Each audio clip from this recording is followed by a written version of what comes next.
السلام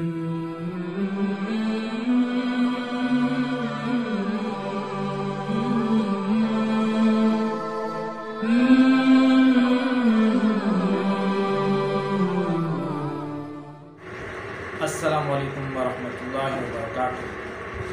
ناظرین، ہم اپنے چینل پہ آپ لوگوں کو خوش آمدید کہتے ہیں۔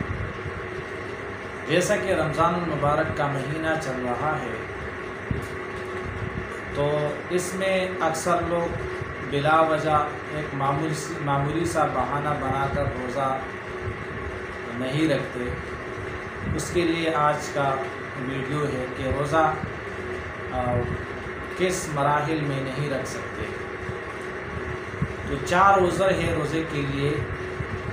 ان 4 عذروں میں آپ روزہ نہیں رکھ سکتے، یعنی یہ 4 عذر روزہ نہ رکھنے کے لیے ہے۔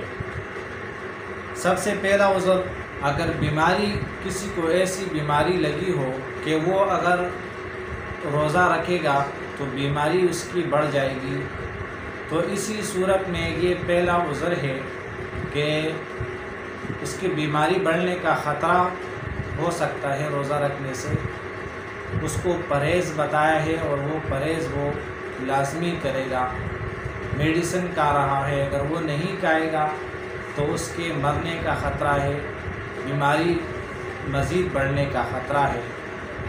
تو اس صورت میں وہ روزہ نہ رکھے اور بعد میں اس روزے کا قضا اس کے اوپر لازم ہے۔ یہ پہلا عذر ہے بیماری کا۔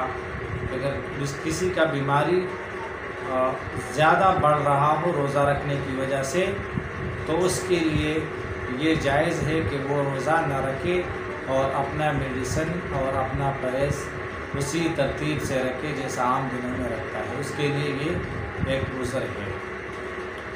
دوسرا عذر، اگر کوئی شخص اتنا ضعیف ہے کہ وہ اس روزہ رکھنے کی طاقت نہیں رکھتا اور نہ اس کے اندر دوبارہ کوئی امید ہے طاقت آنے کی، وہ شدید ضعیف ہے، ضعیف العمر ہے، تو اس کے لیے روزہ نہ رکھنے کی اجازت ہے۔ وہ روزہ اگر نہ رکھے تو اس کے لیے کوئی ایسا سختی پابندی نہیں ہے ہمارے اسلام میں۔ وہ روزہ اگر نہیں رکھے گا تو اس کے لیے ترتیب یہ ہے کہ وہ فدیہ دے، روزانہ ایک مسکین کو صبح شام کھانا کھلائے۔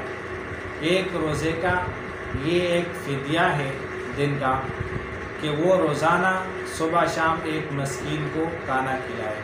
یہ اس شخص کے لیے ہے جو ضعیف العمر ہے، یعنی اس کی عمر بہت زیادہ ہے اور وہ طاقت نہیں رکھ سکتا روزہ رکھنے کی، تو اس کے لیے اجازت ہے ہماری شریعت میں کہ وہ روزہ نہ رکھے تاکہ اس کی صحت پر مزید زیادہ کمزوری کا اثر نہ پڑے۔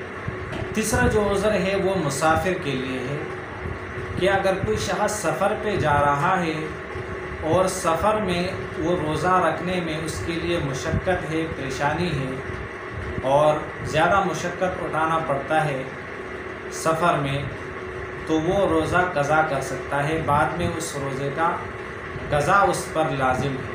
وہ جو روزہ اس نے قضا کیا تھا سفر میں، بعد میں وہ اس کا قضا لازمی رکھے گا۔ البتہ اگر وہ سفر میں اس کو کوئی دشواری نہیں ہے، کوئی پریشانی نہیں ہے، وہ روزہ رکھ لے تو یہ بہتر ہے۔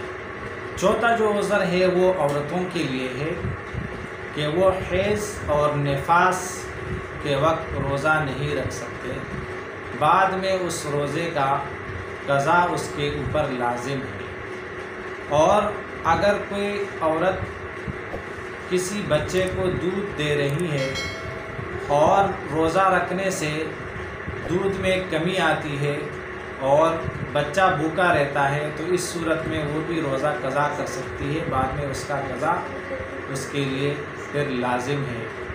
اور تیسری صورت میں اگر وہ روزہ رکھے تو کوئی ایسی عورت ہو جو حاملہ ہو، بچے کے ساتھ پیٹ کے ساتھ ہو، تو اس کے لیے چاہیے کہ اگر بچے کے اوپر روزہ رکھنے کی وجہ سے کوئی اثر پڑ رہا ہے یا اس کے صحت کے اوپر کوئی اثر پڑ رہا ہے تو اس کے لیے روزہ نہ رکھنے کی اجازت ہے، وہ بعد میں اس روزے کا قضا لازمی رکھے۔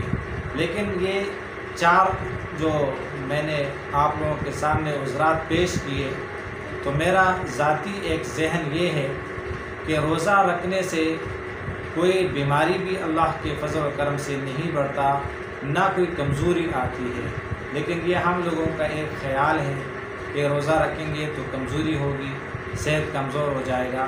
نہیں، روزہ رکھنے سے اللہ رب العزت صحت میں برکت ڈال لیتا ہے اور طاقت آ جاتی ہے صحت میں۔ تو اس لیے چاہیے کہ عذرات تو ہمارے لیے شریعت میں ہے، لیکن ہمیں چاہیے کہ ہم روزہ رکھیں، کیونکہ سال میں یہ 1 مہینہ صرف روزہ رکھنے کے لیے ہمیں اللہ رب العزت عطا فرماتا ہے۔